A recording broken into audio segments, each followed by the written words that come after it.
The people I grew up with. Definitely my parents as well were big culprits in my addiction here, but I grew up in a trailer park in the 90s, and record collecting was a huge thing in our community. If you've ever been to a trailer park or lived in one, you kind of know that everyone's really close-knit and kind of share the same interests, it seems like.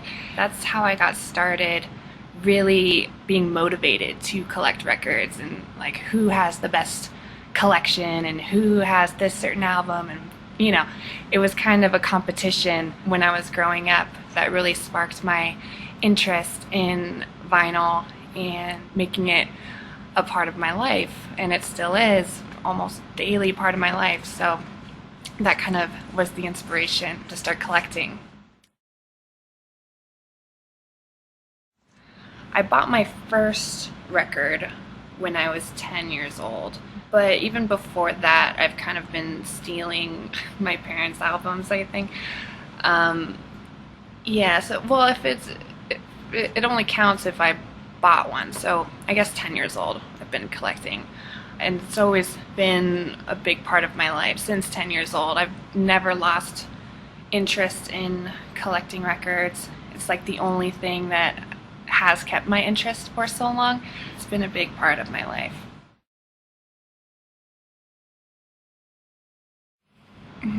I have no idea how many records I own. This right here is not even half. You can see it goes down there and down there. This is my living room. I have some boxes in my room. I have a bunch in storage in Arizona, and I have a bunch at my ex-boyfriend's house. Yeah. So I have a lot. I don't think I've ever counted them, or I've never really had a motivation to count them because there's just too many. Couldn't even guess. So I'm not really sure. The genres I collect are all over the map.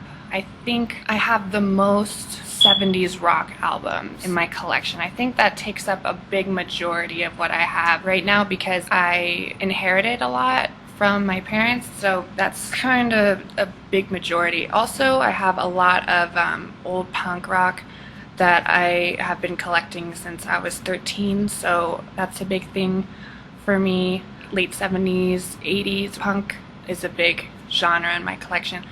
Also, old 60s and 70s soul I have a lot of because I grew up with a lot of that with my dad playing it a lot. And so I kind of always seek after 60s soul and like Motown and stuff like that. It's very nostalgic for me and I enjoy it.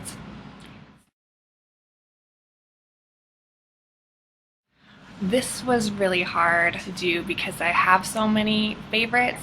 My very first record was this baby right here, the Magical Mystery Tour. Well, at 10 years old, this was like the coolest thing I've ever seen. And plus it had a 24-page full color picture book in it, so that was like a big motivation to get it. And I'm surprised that I still have the picture book inside of it because being like 10 years old, I wasn't like the best organized kid, so like I'm shocked that it's still in there. Still one of my favorites. I still give it a listen. And this one, The Misfits, Legacy of Brutality, was my very first punk rock album. Totally paved the way for my obsession with punk rock. The Misfits are still my favorite punk band. They're just the ones who started it all for me.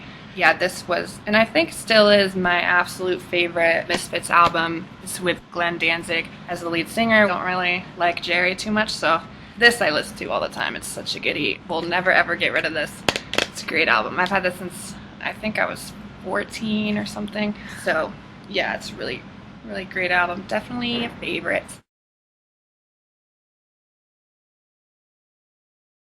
My family definitely likes it because, well, my mom and dad got me into the record collecting, and my mom still owns a bunch of albums. Unfortunately, my dad passed away in 2009, so I inherited all his albums, so I have like, I don't even know how many albums in Arizona right now.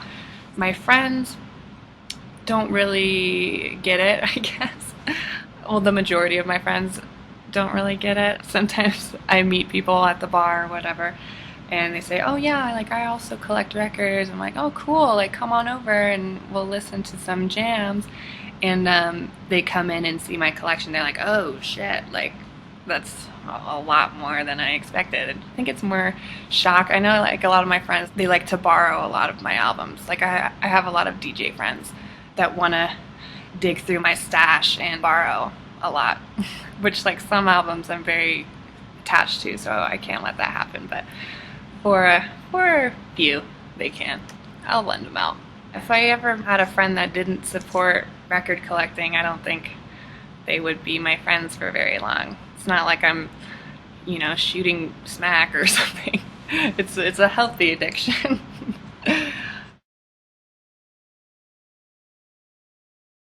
The main reason is that it's just home for me to go to the record store and dig through records. It's almost therapeutic to go through and to listen to albums that you've never heard before. Just like the ritual of going to the record store, seeing something really cool looking and getting it home and playing it and listening to it for the first time, or even if it's the 30th time you've heard it. It's like a little mini vacation every time, I think.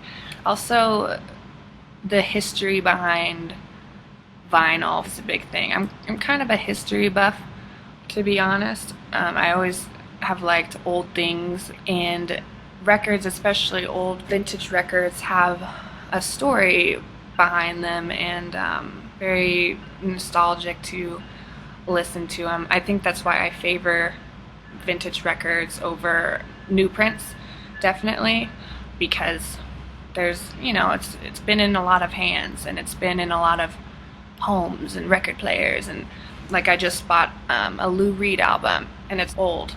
I'm not sure how old, but it looks pretty rugged. And just thinking of like, oh, how many house parties has this been played in, and like how many first dates or how many people have kissed or fell in love while this album has played, you know?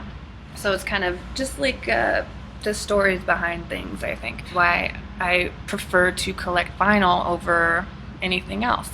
And also, like, I do have an iPod and things like that. I'm not completely disconnected from technology when it comes to music. I do enjoy my iPod, you know, I can walk around, blah, blah, blah.